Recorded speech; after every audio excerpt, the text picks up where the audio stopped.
Um. Era um dia abafadiço e aborrecido. A pobre cidade de São Luís do Maranhão parecia entorpecida pelo calor. Quase que se não podia sair à rua. As pedras escaldavam, as vidraças e os lampiões faiscavam ao sol com enormes diamantes. As paredes tinham reverberações de prata polida. As folhas das árvores nem se mexiam. As carroças d'água passavam ruidosamente a todo instante, abalando os prédios, e os aguadeiros, em mangas de camisa e pernas arregaçadas, invadiam sem cerimônia as casas para encher as banheiras e os potes. Em certos pontos não se encontrava viva alma na rua. Tudo estava concentrado, adormecido. Só os pretos faziam as compras para o jantar ou andavam no ganho.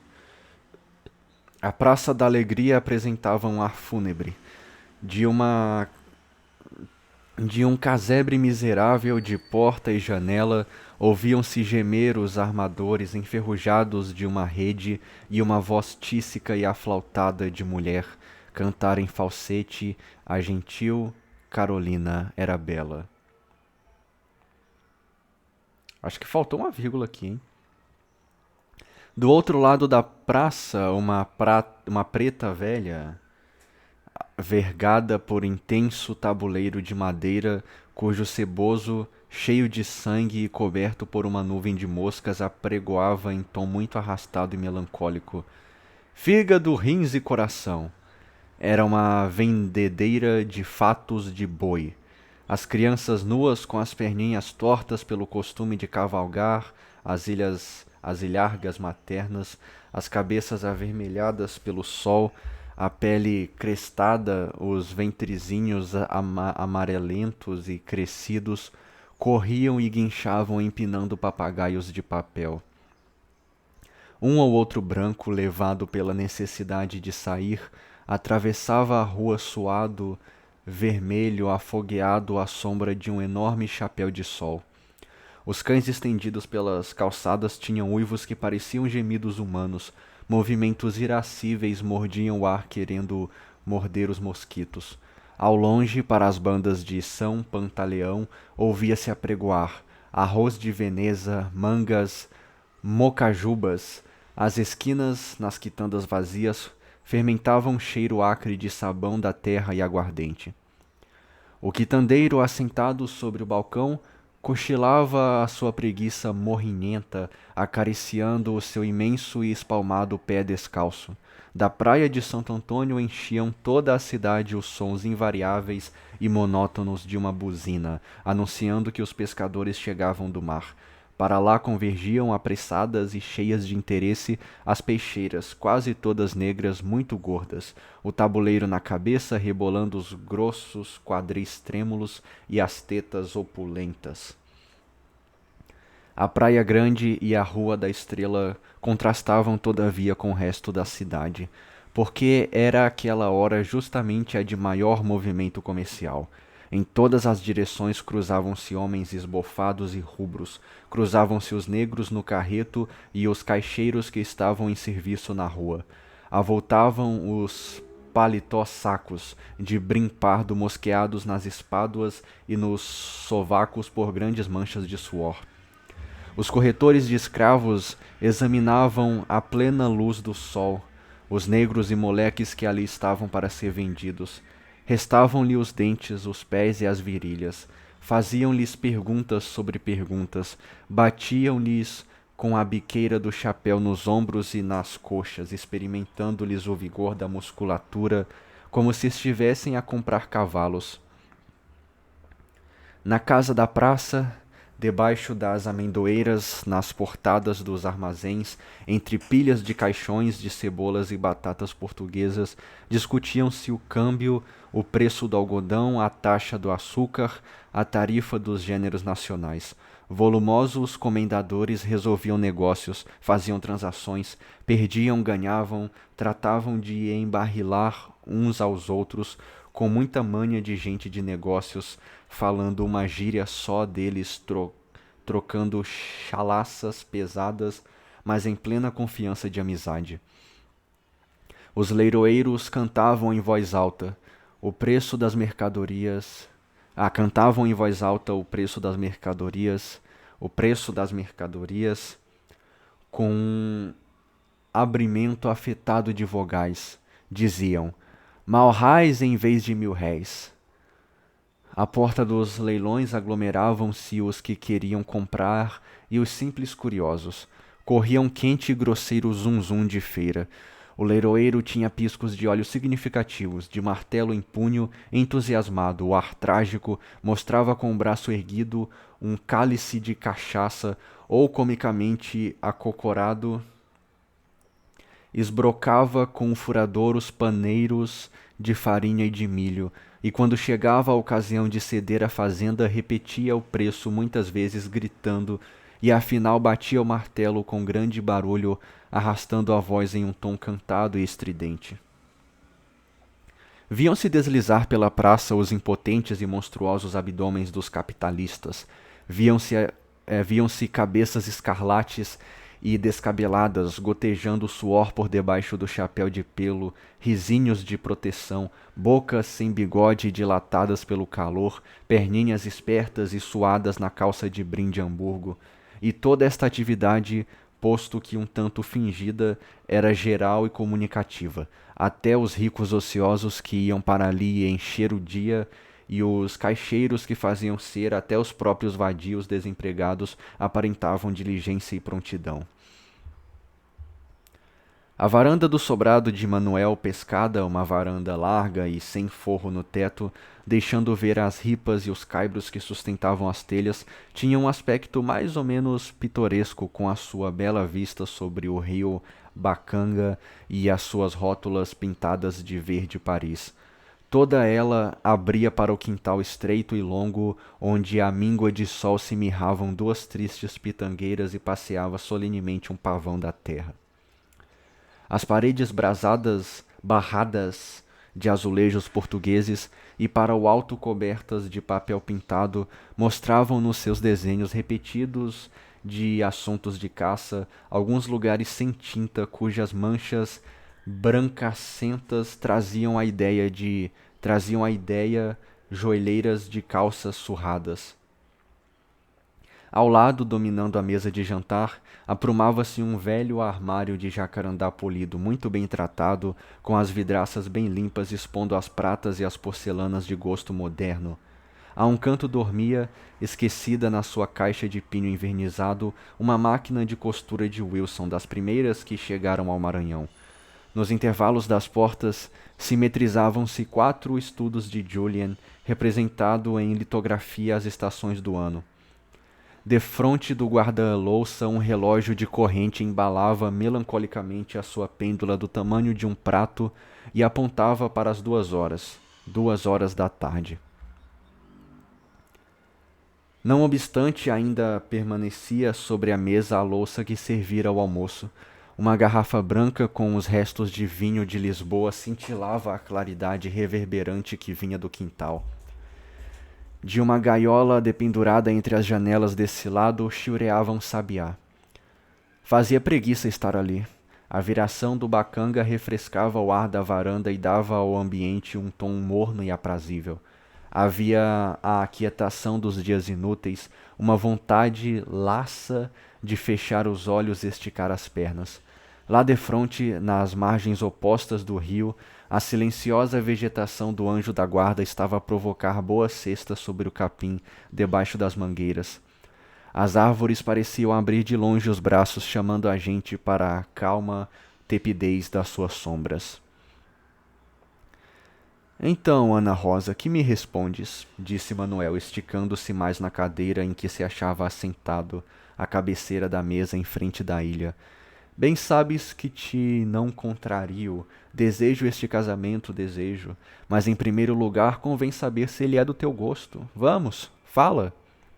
Ana Rosa não respondeu e continuou muito embebida como estava, a rolar sob a ponta cor-de-rosa dos seus dedos as migalhas de pão que ia encontrando sobre a toalha. Manuel Pedro da Silva, mais conhecido por Manuel Pescada, era um português de uns 50 anos, forte, vermelho e trabalhador. Diziam-no atilado para o comércio e amigo do Brasil. Gostava da sua leitura nas horas de descanso, assinava respeitosamente os jornais sérios da província e recebia alguns de Lisboa. Ih, rapaz, entrega, tenho que ir lá buscar. Pô. Voltei. Então, diziam-no atilado para o comércio e amigo dos brasileiros.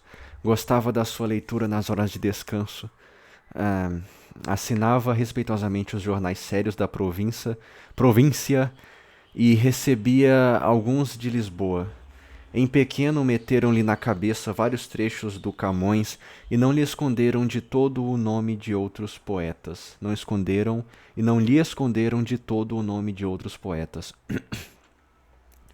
Prezava com fanatismo o Marquês de Pombal, de quem sabia muitas anedotas e tinha uma assinatura no gabinete português, a qual lhe aproveitava menos a ele do que a filha que era perdida pelo romance. Manuel Pedro fora casado com uma senhora de Alcântara chamada Mariana, muito virtuosa e, como a melhor parte das maranhenses, extremada em pontos de religião. Quando morreu, deixou em legado 6 escravos a Nossa Senhora do Carmo.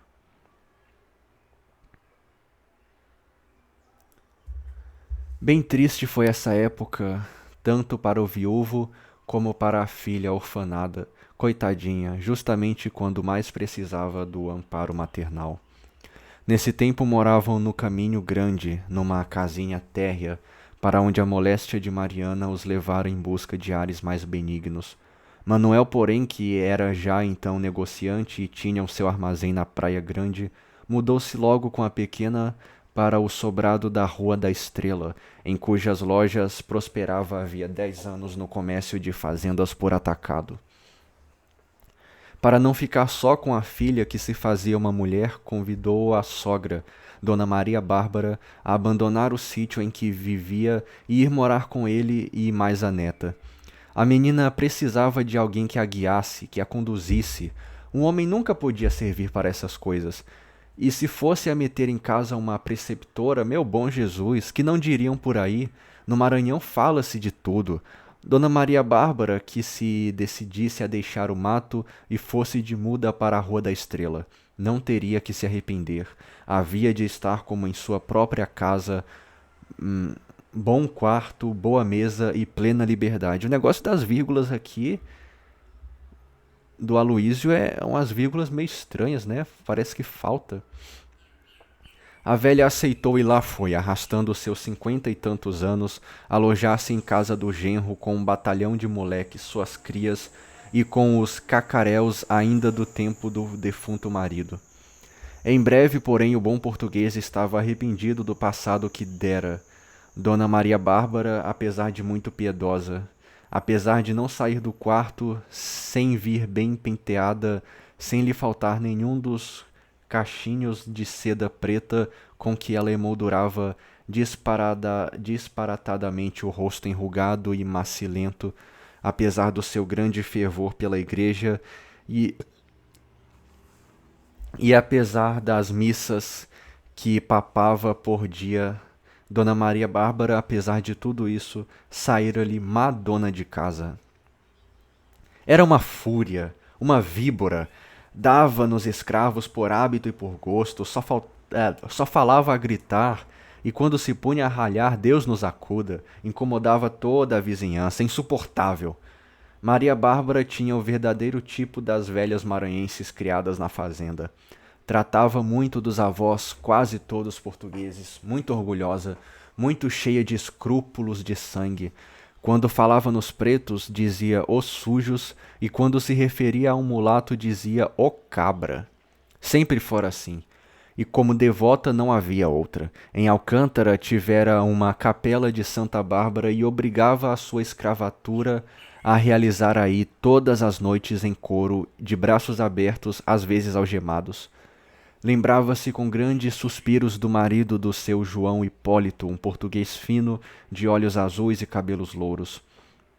Este João Hipólito foi brasileiro adotivo e chegou a fazer alguma posição oficial na secretaria do governo da província. Morreu com o posto de coronel. Maria Bárbara tinha grande admiração pelos portugueses. Dedicava-lhes um entusiasmo sem limites, preferia-os em tudo aos brasileiros. Quando a filha foi pedida por Manuel Pedroso, então principiante no comércio da capital, ela dissera: bem, ao menos tenho a certeza de que é branco. Ixi. Mas o Pescada não compreendeu a esposa, nem foi amado por ela. A virtude, ou talvez simplesmente a maternidade, apenas conseguiu fazer de Mariana uma companheira fiel. Viveu exclusivamente para a filha. É que a desgraçada, desde os 15 anos, ainda no irresponsável arrebatamento do primeiro amor, havia eleito já o homem a quem sua alma teria de pertencer por toda a vida. Esse homem existe hoje na história do Maranhão. Era o agitador José Cândido de Moraes e Silva, conhecido popularmente pelo Farol. Fez todo o possível para casar com ele, mas foram baldados os seus esforços, nem só em virtude das perseguições políticas que tão cedo atribularam a curta existência daquela fenomenal criatura, como também pela inflexível oposição que tal ideia encontrou na própria família da rapariga. Entretanto, o destino dela se havia prendido à sorte do desventurado maranhense. Quem diria que aquela pobre moça, nascida e criada nos sertões do norte, sentiria, como qualquer filha das grandes capitais, a mágica influência que os homens superiores exercem sobre o espírito feminino? Amou sem saber porquê, sentira-lhe a força dominadora do olhar, os ímpetos revolucionários de seu caráter americano, o heroísmo patriótico da sua individualidade tão superior ao meio em que floresceu. Decorara-lhe as frases apaixonadas e vibrantes de indignação com que ele fulminava os exploradores da sua pátria estremecida e os inimigos da integridade nacional. E tudo isso, sem que ela soubesse explicar, arrebatou para o belo e destemido moço com todo o ardor do seu primeiro desejo de mulher. Quando na Rua dos Remédios, que nesse tempo era ainda um arrabalde, o desditoso herói, apenas com pouco mais de 25 anos de idade, sucumbiu ao jogo do seu próprio talento e da sua honra política, oculto, foragido, cheio de miséria, odiado por uns como um assassino e adorado por outros como Deus, a pobre senhora deixou-se possuir de uma grande tristeza e foi enfraquecendo e ficando doente e ficando feia e cada vez mais triste até morrer, silenciosamente, poucos anos depois do seu amado. Ana Rosa não chegou a conhecer o Farol. A mãe, porém, muito em segredo, ensinara-lhe a compreender e respeitar a memória do talentoso revolucionário, cujo nome de guerra despertava ainda entre os portugueses a raiva antiga do motim de 7 de agosto de 1831. Minha filha, disse-lhe a infeliz já nas vésperas da morte. Não tem aspas, cara, não tem aspas nem travessão. Isso aqui é um texto desafiador. Não consintas nunca que te casem sem que ames deveras o homem a ti destinado para marido. Não te cases no ar. Lembra-te que o casamento deve ser sempre a consequência de duas inclinações irresistíveis. Se fizeres o que te digo, serás feliz. Concluiu pedindo-lhe que prometesse, caso algum dia viessem a constrangê-la a aceitar marido contra seu gosto, arrostar tudo, tudo, para evitar semelhante desgraça, principalmente se então Ana Rosa já gostasse de outro, e por este, sim, fosse quem fosse, cometesse os maiores sacrifícios, arriscasse a própria vida, porque era nisso que consistia a verdadeira honestidade de uma moça. E mais não foram os conselhos que Mariana deu à filha. Ana Rosa era criança, não os compreendeu logo, nem tão cedo procurou compreendê-los, mas tão ligados estavam eles à morte da mãe, que a ideia desta não lhe acudia à memória sem as palavras da moribunda. Manuel Pedro, apesar de bom, era um desses homens mais que aliados às sutilezas do sentimento. Para outra mulher daria talvez um excelente esposo, não para aquela, cuja sensibilidade romântica, longe de comover, havia muita vez de importuná-lo. Quando se achou viúvo, não sentiu, a despeito da sua natural bondade, mais do que certo desgosto pela ausência de uma companheira com que já se tinha habituado. Contudo, não pensou em tornar a casar, convencido de que o afeto da filha lhe chegaria de sobra para amenizar as canseiras do trabalho e que o auxílio imediato da sogra bastaria para garantir a decência da sua casa e a boa regra das suas despesas domésticas. Ana Rosa cresceu, pois, como se vê entre os desvelos insuficientes do pai e o mau gênio da avó. Ainda assim aprendera de cor a gramática do Soteiro dos Reis. Lera alguma coisa, sabia rudimento de francês e tocava modinhas sentimentais ao violão e ao piano. Não era estúpida, tinha a intuição perfeita da virtude, um modo bonito e por vezes lamentara não ser mais instruída. Conhecia muitos trabalhos de agulha, bordava como poucas e dispunha de uma gargantazinha de contralto que fazia gosto ouvir. Tanto assim que em pequena servira várias vezes de anjo da Verônica nas procissões de Quaresma, e os cônegos da Sé gabavam-lhe o metal da voz e davam-lhe grandes cartuchos de amêndoas de mendubim, muito enfeitados nas suas pinturas, toscas e características, feitas a goma arábica e tintas de botica. Nessas ocasiões ela sentia-se radiante, com as faces carminadas, a cabeça coberta de cachos artificiais, grande roda no vestido curto, a jeito de dançarina, e muito concha, ufana dos seus galões de prata e ouro e das suas trêmulas asas de papelão e escumilha, caminhava triunfante e feliz no meio do cordão das irmandades religiosas, segurando a extremidade de um lenço do qual o pai segurava a outra. Isto eram promessas feitas pela mãe ou pela avó em dias de grande enfermidade na família, e crescera sempre bonita de formas. Tinha os olhos pretos e os cabelos castanhos de Mariana, e puxara ao pai as rijezas de corpo e os dentes fortes. Com a aproximação da puberdade, apareceram-lhe caprichos românticos e fantasias poéticas. Gostava dos passeios ao luar, das serenatas. Arranjou ao lado do seu quarto um gabinete de estudo, uma bibliotecazinha de poetas e romancistas. Tinha um Paulo e Virgínia de biscuit sobre a estante, e escondido por detrás de um espelho o retrato do farol que herdara de Mariana. Lera com entusiasmo a Graziella de Lamartine. Chorou muito com essa leitura, e desde aí, todas as noites antes de adormecer, procurava instintivamente imitar o sorriso de inocência que a Procitana oferecia ao seu amante.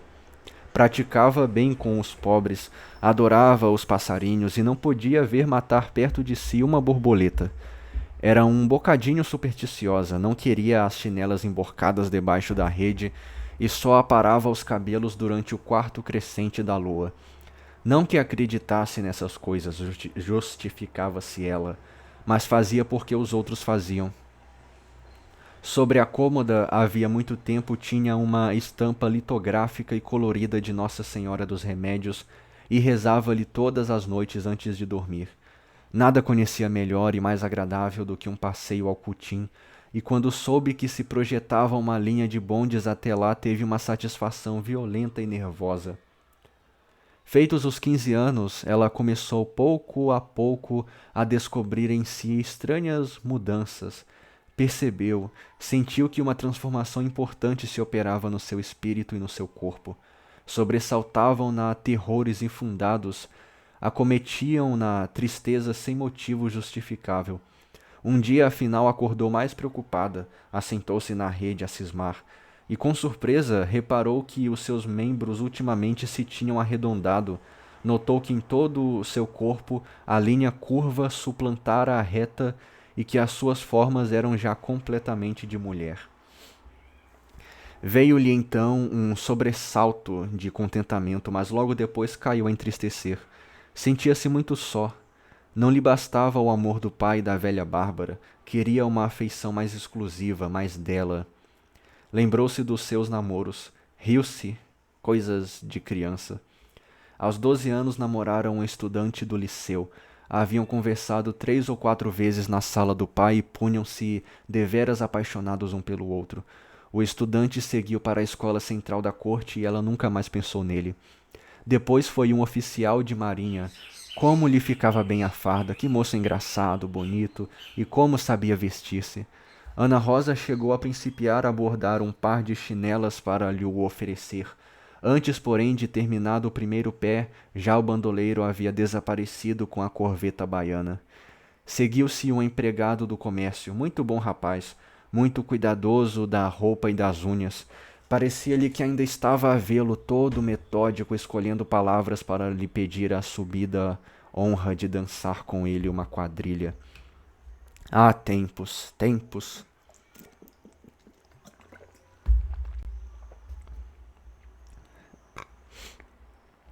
E não queria pensar ainda em semelhantes tolices, coisas de criança, coisas de criança. Agora só o que lhe convinha era o marido. O seu, o verdadeiro, o lega, tá o lega aqui. O homem da sua casa, o dono do seu corpo, a quem ela pudesse amar abertamente como amante e obedecer em segredo como escrava. Precisava de dar-se e dedicar-se a alguém. Sentia a absoluta necessidade de pôr em ação a competência que ela em si reconhecia para tomar conta de uma casa e educar muitos filhos. Com estes verdadeiros devaneios, acudia-lhe sempre um arrepiozinho de febre, ficava excitada idealizando um homem forte, corajoso, com bonito talento e capaz de matar-se por ela. E nos seus sonhos agitados debuxava-se um vulto confuso, mas encantador, que galgava precipícios para chegar onde ela estava e merecer-lhe a aventura de um sorriso, uma doce esperança de casamento, e sonhava o noivado, um banquete esplêndido, e junto dela, ao alcance de seus lábios, um mancebo apaixonado e formoso, um conjunto de força, graça e ternura que a seus pés ardia de impaciência e devorava-a com um olhar em fogo. Depois via-se dona de casa, pensando muito nos filhos. Sonhava-se feliz, muito dependente na prisão do ninho e no domínio carinhoso do marido. E sonhava umas criancinhas louras, ternas, balbuciando tolices engraçadas e comovedoras, chamando-lhe mamã. Ah, como devia ser bom! E pensar que havia por aí mulheres que eram contra o casamento. Não. Ela não podia admitir o celibato, principalmente para a mulher. Para o homem ainda passava, viveria triste, só. Mas em todo caso era um homem, teria outras distrações. Mas uma pobre mulher, que melhor futuro poderia ambicionar que o casamento? Que mais legítimo prazer do que a maternidade? Que companhia mais alegre do que a dos filhos, esses diabinhos tão feiticeiros? Além de que, sempre gostara muito de crianças. Muita vez pedira a quem as tinha que lhes mandasse a fazer-lhe companhia, e enquanto as pilhava em casa, não consentia que mais ninguém se incomodasse com elas. Queria ser a própria a dar-lhes a comida, a lavá-las, a vesti-las e a acalentá-las. E estava constantemente a talhar camisinhas e fraldas, a fazer toucas e sapatinhos de lã, e tudo com muita paciência, com muito amor, justamente como em pequenina ela fazia com as suas bonecas. Quando alguma de suas amigas se casava, Ana Rosa exigia dela sempre um cravo do ramalhete ou um botão das flores de laranjeira da grinalda. Este ou aquele pregava-os religiosamente no seio com um dos alfinetes dourados da noiva e quedava-se a fitá-lo cismando até que dos lábios lhe partia um suspiro longo, muito longo, como o do viajante que em meio do caminho já se sente cansado e ainda não avista o lar. Mas o noivo por onde andava que não vinha? Esse belo mancebo, tão ardente e tão apaixonado, por que se não apresentava logo? Dos homens que Ana Rosa conhecia na província, nenhum decerto podia ser. E, no entanto, ela amava. A quem? Não sabia dizê-lo, mas amava. Sim, fosse a quem fosse, ela amava, porque sentia vibrar-lhe todo o corpo, fibra por fibra, pensando nesse alguém íntimo e desconhecido para ela. Esse alguém que não vinha e não lhe saía do pensamento. Esse alguém cuja ausência a fazia infeliz e lhe enchia a existência de lágrimas. Passaram-se meses nada. Correram 3 anos. Ana Rosa principiou a emagrecer visivelmente. Agora dormia menos, estava pálida. A mesa mal tocava nos pratos. Pai, pai, já incomodado com aquele ar doentio da filha. Não me pareces a mesma. Que é isso, Anica? Não era nada. E Ana Rosa sobressaltava-se como se tivera cometido uma falta. Cansaço, nervos, não era coisa que valesse a pena. Mas chorava. Olha, aí temos, agora o choro, nada. É preciso chamar o médico. Chamar o médico? Ora, papai, não vale a pena. E tossia. Que a deixassem em paz, que não a estivessem apoquentando com perguntas. E tossia mais, sufocada. Vês? Estás achacada. Levas nesse chrum, chrum, chrum, chrum, e é só. Não vale a pena. Não precisa chamar o médico, não, senhora. Com moléstias não se brinca. O médico receitou delicioso para ela os 3 meses que aí passou. Pera. Eita! O médico receitou banhos de mar na Ponta da Areia. Ah, eu conheço a Ponta da Areia lá em São Luís, cara. Conheço, muito legal o lugar, viu? Foi um tempo delicioso para ela os 3 meses que aí passou. Os ares da costa, os banhos de choque, os longos passeios a pé restituíram-lhe o apetite e enriqueceram-lhe o sangue. Ficou mais forte, chegou a engordar. Na Ponta da Areia travara uma nova amizade, Dona Eufrasinha, parece nome de personagem de Looney Tunes, viúva de um oficial do 5º de Infantaria, batalhão que morreu todo na Guerra do Paraguai. Muito romântica, falava do marido quebrando-se e poetizava-lhe a curta história. 10 dias depois de casado, seguira ele para o campo de batalha, e no denodo da sua coragem fora atravessado por uma bala de artilharia, morrendo logo a balbuciar com o lábio ensanguentado o nome da esposa estremecida. E com um suspiro, feito de desejos mal satisfeitos, a viúva concluía, pesarosa, que prazeres nesta vida conhecera apenas 10 dias e 10 noites. Ana Rosa compadecia-se da amiga e escutava-lhe de boa fé as frioleiras. Na sua ingênua e comovida sinceridade, facilmente se identificava com a história singular daquele casamento tão infeliz e tão simpático. Por mais de uma vez chegou a chorar pela morte do pobre moço oficial de infantaria. Dona Eufrasinha instruiu a sua nova amiga em muitas coisas que esta mal sonhava. Ensinou-lhe certos mistérios da vida conjugal. Pôde dizer-se que lhe deu lições de amor. Falou muito nos homens, disse-lhe como a mulher esperta devia lidar com eles. Quais eram as manhas e os fracos dos maridos ou dos namorados, quais eram os tipos preferíveis, o que significava ter olhos mortos, beiços grossos, nariz comprido. A outra ria-se, não tomava a sério aquelas bobagens da Eufrasinha. Mas intimamente ia, sem dar por isso, reconstruindo o seu ideal pelas instruções da viúva, fê-lo menos espiritual, mais humano, mais verossímil, mais suscetível de ser descoberto, e desde então o tipo apenas debuxado ao fundo dos seus sonhos veio para a frente e acentuou-se como uma figura que recebesse os últimos toques do pintor.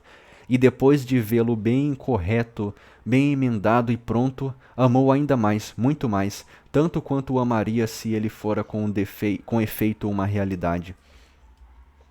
A partir daí, era esse ideal correto e emendado a base das suas deliberações a respeito de casamento.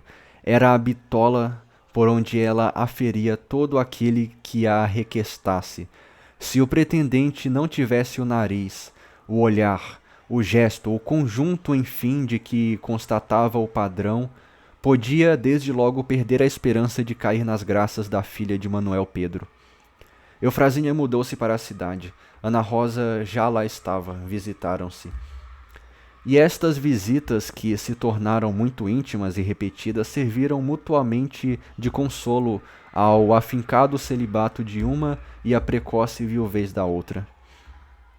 Havia empregado no armazém do pai de Ana Rosa um rapaz português de nome Luís Dias, muito ativo, econômico, discreto, trabalhador, com uma bonita letra e muito estimado na praça.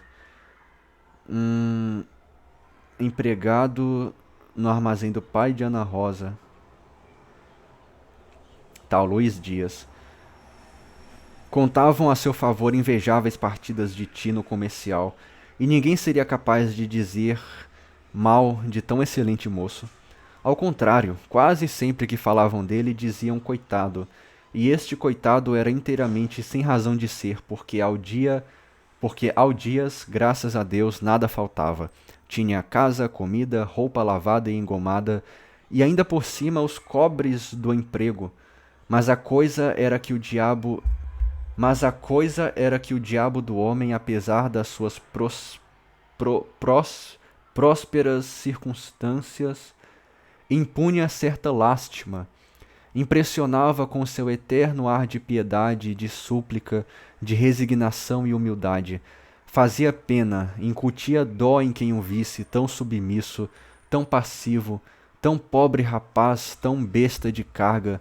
Ninguém, em caso algum, levantaria a mão sobre ele sem experimentar a repugnância da covardia.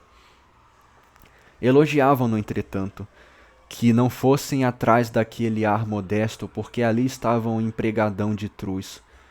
Vários negociantes ofereceram-lhe boas vantagens para tomá-lo ao seu serviço, mas o Dias, sempre humilde e de cabeça baixa, resistia-lhes a pé firme, e tal constância opôs às repetidas propostas que todo o comércio, dando como certo seu casamento com a filha do patrão, elogiou a escolha de Manuel Pedro e profetizou aos nubentes um futuro muito bonito e muito rico. Foi acertado, foi, diziam com o olhar fito. Manuel Pedro via com efeito naquela criatura trabalhadora e passiva como um boi de carga e econômico como um usurário, o homem mais no caso de fazer a felicidade da filha. Queria-o para genro e para sócio. Dizia a todos os colegas que o seu Dias apenas retirava por ano para suas despesas a 4ª parte do ordenado. Tem já o seu pecúlio, tem, considerava ele. A mulher que o quisesse levava um bom marido. Aquele virá a possuir alguma coisa. É moço de muito futuro. E pouco a pouco foi se habituando a julgá-lo já da família e a estimá-lo e distingui-lo como tal. Só faltava que a pequena se decidisse. Mas qual? Ela nem queria vê-lo. Tinha-lhe birra, não podia sofrer aquele cabelo à escovinha, aquele cavanhaque sem bigode, aqueles dentes sujos, aquela economia torpe e aqueles movimentos de homem sem vontade própria. Um somítico, classificava Ana Rosa, franzindo o nariz.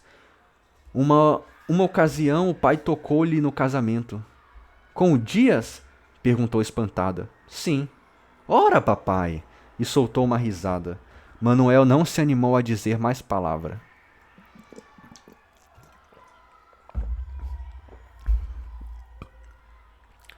À noite, tainha, vinho, porém, contou tudo em particular ao compadre, um amigo velho, íntimo da casa, o cônego Diogo. Optima suepta despecta, sentenciou ele. É preciso dar tempo ao tempo, seu compadre. A coisa há de ser, deixe correr o barco. No entanto, o Dias não se alterara, esperava calado, pacificamente, sem erguer os olhos, cheio sempre de humildade e resignação. 2. Assim era, quando Manuel Pedro, na varanda de sua casa, pedia à filha uma resposta definitiva a respeito do casamento. Já lá se iam 3 meses depois da estada na Ponta da Areia. Ana Rosa continuou no seu lugar a fitar a toalha da mesa como se procurasse aí uma resolução. O sabiá cantava na gaiola. Então, minha filha, não dá sequer uma esperança? Pode ser. E ela ergueu-se. Bom, assim é que te quero ver. O negociante passou o braço em volta da cintura da rapariga, disposto a conversar ainda, mas foi interrompido por umas passadas no corredor. Dá licença, disse o cônego, já na porta da varanda. Vá entrando, compadre. O cônego entrou devagar, com seu sorriso discreto e amável. Era um velhote bonito. Teria quando menos 60 anos, porém estava ainda forte e bem conservado. O olhar vivo, o corpo teso, mas ungido de brandura santarrona. Calçava-se com esmero de polimento, mandava buscar da Europa para seu uso meias e colarinhos especiais, e quando ria mostrava dentes limpos, todos chumbados a ouro. Tinha os movimentos distintos, mãos brancas e cabelos alvos que fazia gosto. Diogo era o confidente e o conselheiro do bom e pesado Manuel.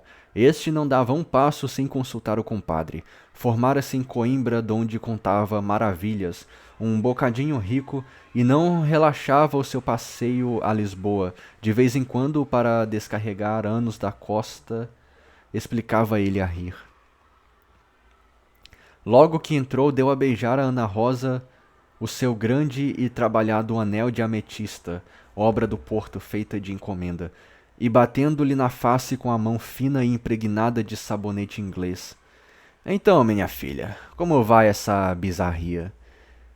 Ia bem, agradecida, sorriu. Dindim está bom? Como sempre. Que notícias de Dona Babita? Estava de passeio. Pois não vê a casa sossegada? Interrogou Manuel. Foi à missa e naturalmente almoçou por aí com alguma amiga. Deus a conserve por lá. Mas que milagre o trouxe a estas horas cá por casa, seu compadre? Um negócio que lhe quero comunicar. Particular. Um bocado particular. Ana Rosa fez logo menção de afastar-se. Deixa-te ficar, disse-lhe o pai. Nós vamos aqui para o escritório. E os dois compadres, conversando em voz baixa, encaminharam-se para uma saleta que havia na frente da casa. A saleta era pequenina, com duas janelas para a Rua da Estrela, chão esteirado, paredes forradas de papel e o teto de travessinhas de paparaúba pintadas de branco. Havia uma carteira de escrita muito alta com o seu mocho inclinado, um cofre de ferro, uma pilha de livros de escrituração mercantil, uma prensa, o copiador ao lado e mais um copo sujo de pó em cujas bordas descansava um pincel chato de cabo largo. Uma cadeira de palhinha, um caixão de papéis inúteis, um bico de gás e duas escarradeiras. Ainda havia na parede, sobre a secretária, um calendário do ano e outro da semana, ambos com as algibeiras pejadas de notas e recibos. Era isto que Manuel Pedro chamava pomposamente o seu escritório e onde fazia a correspondência comercial. Aí, quando ele de corpo e alma se entregava aos interesses da sua vida, às suas especulações, ao seu trabalho, enfim, podiam lá fora até morrer, que o bom homem não dava por isso. Amava deveras o trabalho e seria uma santa criatura se não fora certa maniazinha de querer especular com tudo, o que às vezes lhe desvirtuara as melhores intenções. Quando os dois entraram, ele foi logo fechando a porta discretamente, enquanto o outro se esparralhava na cadeira com um suspiro de cansaço, levantando até ao meio da canela a sua batina lustrosa e de bom talho. Manuel havia tomado um cigarro de papel amarelo de cima da carteira e acendia-o sofregamente. O cônego esperava por ele com uma notícia suspensa dos lábios, como espantado, a boca meio aberta, o tronco inclinado para a frente, as mãos espalmadas nos joelhos, a cabeça erguida e um olhar de sobrancelhas arregaçadas através do cristal dos óculos. Sabe quem está a chegar por aí? Perguntou afinal, quando viu Manuel já instalado no mocho da secretária. Quem? O Raimundo. E o cônego sorveu uma pitada. Que Raimundo? O Mundico, o filho do José, homem, teu sobrinho, aquela criança que teu mano teve da Domingas. Sim, já sei, mas então, está a chegar por dias. Ora, espera. O padre tirou papéis da algibeira e rebuscou entre eles uma carta que passou ao negociante. É do Peixoto, o Peixoto de Lisboa. De Lisboa? Como? Sim, homem, do Peixoto de Lisboa, que está há 3 anos no Rio. Ah, isso sim, porque tinha a ideia de que o pequeno deveria estar agora na corte. Ah, chegou o vapor do sul. Pois é, lê. Manuel armou os óculos no nariz e leu para si a seguinte carta datada do Rio de Janeiro. Reverendíssimo amigo e senhor cônego Diogo de Melo, folgamos que esta vai encontrar Vossa Reverendíssima no gozo da mais perfeita saúde.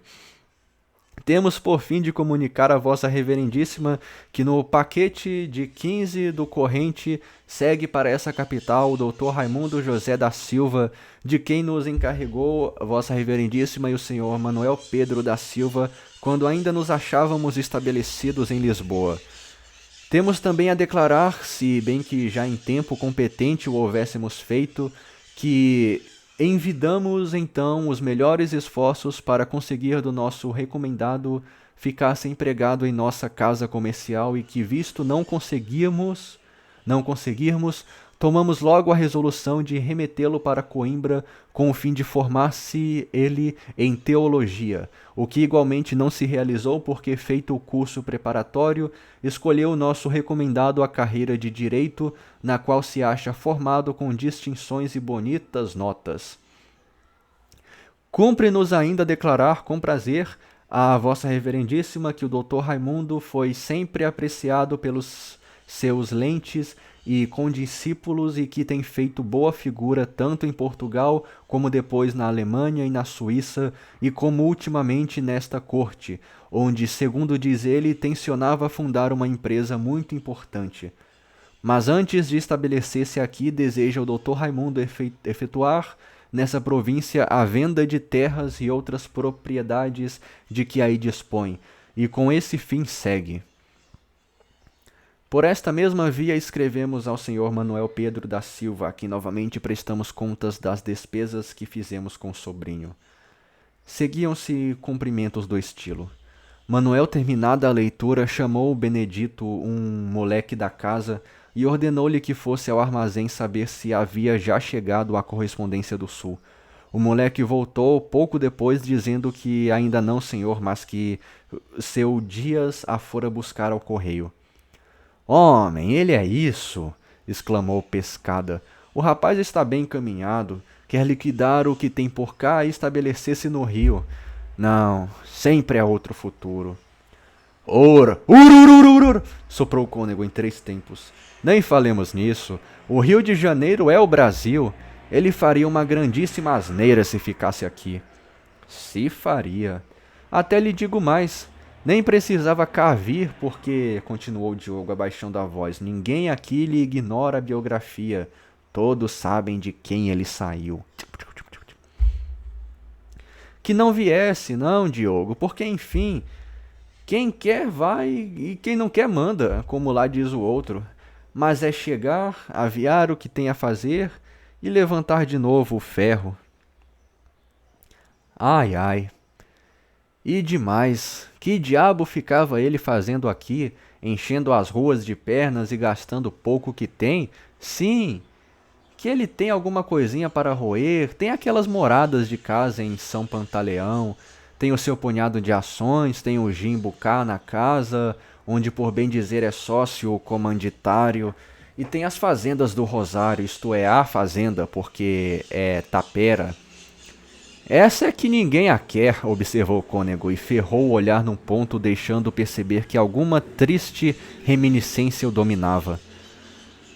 Acreditam nas almas do outro mundo, prosseguiu Manuel.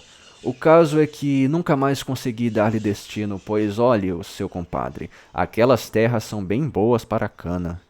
O cônego permanecia preocupado pela lembrança da tapera. Agora, acrescentou o outro, o melhor seria que ele se tivesse feito padre. O cônego despertou. Padre? Era a vontade do José. Ora, deixe-se disso, retrucou Diogo, levantando-se com ímpeto. Nós já temos por aí muito padre de cor. Mas, compadre, venha cá. Não é isso. Ora o que, homem de Deus? É só ser padre. É só ser padre. E no fim de contas estão se vendo as 2 por 3 superiores mais negros que as nossas cozinheiras. Então isto tem jeito. O governo e o cônego inchava as palavras. O governo e o cônego inchava as palavras do governo. O governo devia. Ah, entendi. O governo e o cônego inchava as palavras. O governo devia até tomar uma medida séria a este respeito. Devia proibir aos cabras certos misteres. Cabras, né? É como eles chamam os mulatos, né, gente? A gente já aprendeu isso aqui lá no comecinho. Mas, compadre, que conheçam o seu lugar. Que conheçam o seu lugar, porra! Tá bom. E o cônego transformava-se ao calor daquela indignação. E então? Parece já de pirraça, bradou. É nascer um moleque nas condições deste. E mostrava a carta, esmurrando-a. Pode contar-se logo com um homem inteligente. Deviam ser burros, burros, que só prestassem mesmo para nos servir, malditos. Mas, compadre, você desta vez não tem razão. Ora o que, homem de Deus? Não diga asneiras, pois você queria ver sua filha confessada casada por um negro. Você queria, seu Manuel, que a dona Anica beijasse a mão de um filho de Domingas? Se você viesse a ter netos, queria que eles apanhassem palmatoadas de um professor mais negro que esta batina? Ora, seu compadre, você às vezes até me parece tolo. Manuel abaixou a cabeça, derrotado. Ururururur! Respingava o sacerdote, como as últimas gotas de um aguaceiro, e passeava vivamente em toda a extensão da saleta, atirando de uma para outra mão o seu lenço fino de seda da Índia. Ora, deixe disso, seu compadre. Stultorum honor inglorious. Nisto, é alguma frase em latim aí, né? Que eu não sei o que significa. Acho que é bastardos inglórios. Isso.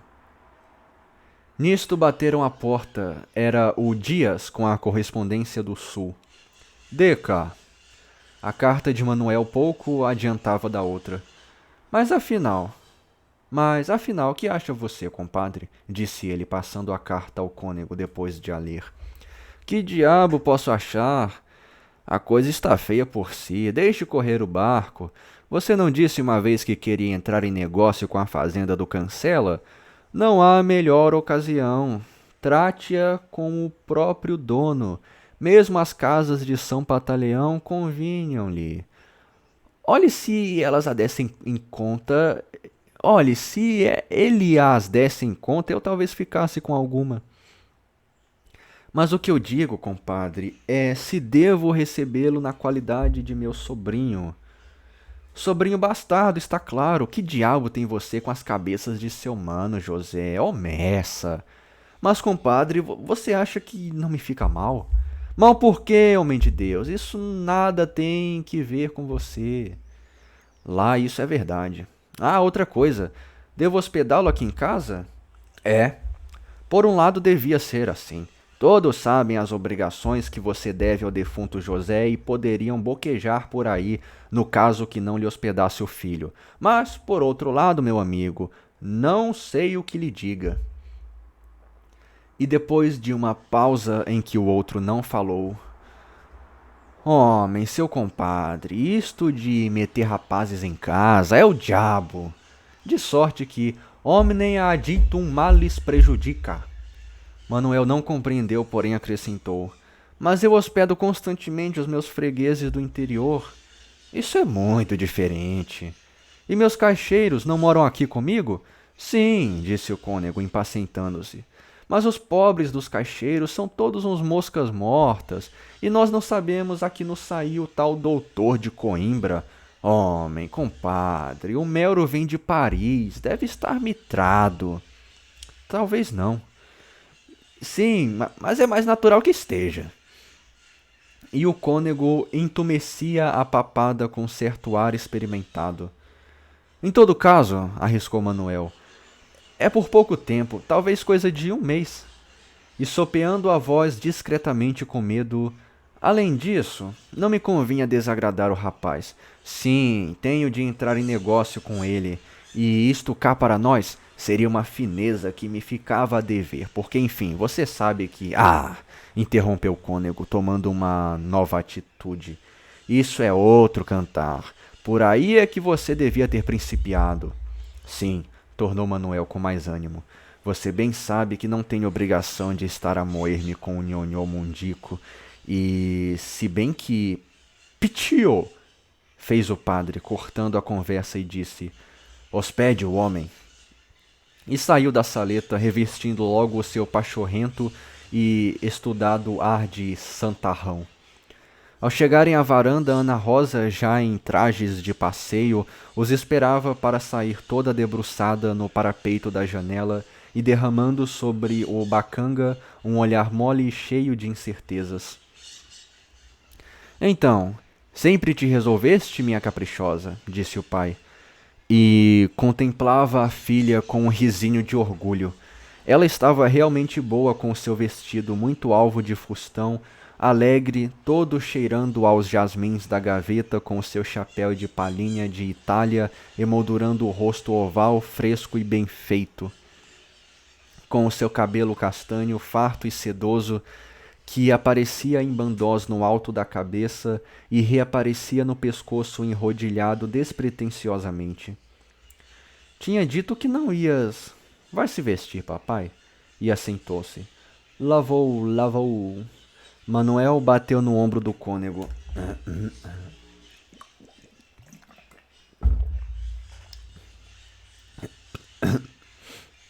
Meto-lhe inveja, hein, compadre? Olhe como o diacho da pequena está faceira, não é? Nem insultes miseris. Quê? Intergencionou o negociante, olhando para o relógio da varanda. 4:30? E eu que ainda tinha de ir hoje a tratar do despacho de um açúcar. E foi entrando apressado no quarto a gritar para o Benedito que lhe levasse água morna para banhar o rosto. O cônego assentou-se defronte de Ana Rosa. Então, onde é hoje o passeio, minha rica afilhada? A casa do Freitas, não se lembra? Lindoca faz anos hoje. Cáspite! Temos então peru de forno? Papai fica para o jantar. Vosmecê não vai, Dindinho? Talvez apareça à noite. Com certeza há dança. Mas creio que o Freitas conta com uma surpresa de filarmônica, disse Ana Rosa, entretida a endireitar os folhos do seu vestido com a biqueira da sombrinha. Nisto ouviram-se bater embaixo as portas do armazém que se fechavam com grande ruído de fechaduras e logo em seguida o som pesado de passos repetidos na escada. Eram os caixeiros que subiam para jantar. Entrou primeiro na varanda o Bento Cordeiro, português dos seus 30 e tantos anos, arruivado, feio, de bigode, barba e cavanhaque. Gabava-se de grande prática de balcão, chamavam-lhe um alho. Para aviar encomendas do interior não havia outro. Cordeiro metia no bolso o capurreiro mais sabido. Dos empregados da casa era o mais antigo, nunca, porém, lograra ter interesse na sociedade e continuava sempre de fora e tinha por isso um ódio surdo ao patrão, ódio que o patife disfarçava por um constante sorriso de boa vontade. Mas o seu maior defeito, o que deveras depunha contra ele aos olhos das raposas do comércio, o que explicava na praça a sua não entrada na sociedade da casa em que trabalhava havia tanto tempo, era sem dúvida a sua queda para o vinho.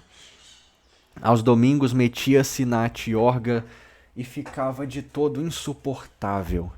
Bento atravessou silencioso a varanda, cortejando com afetada humanidade o cônego e Ana Rosa, e seguiu logo para o mirante onde moravam todos os caixeiros da casa.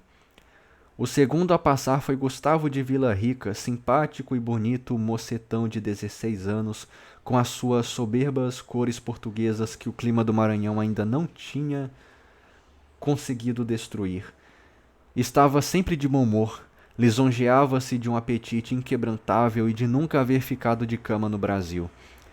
Em casa, todavia, ganhara fama de extravagante, é que mandava fazer fatos de casimira à moda para passear aos domingos e para ir aos bailes familiares de contribuição e queimava charutos de 2 vinténs.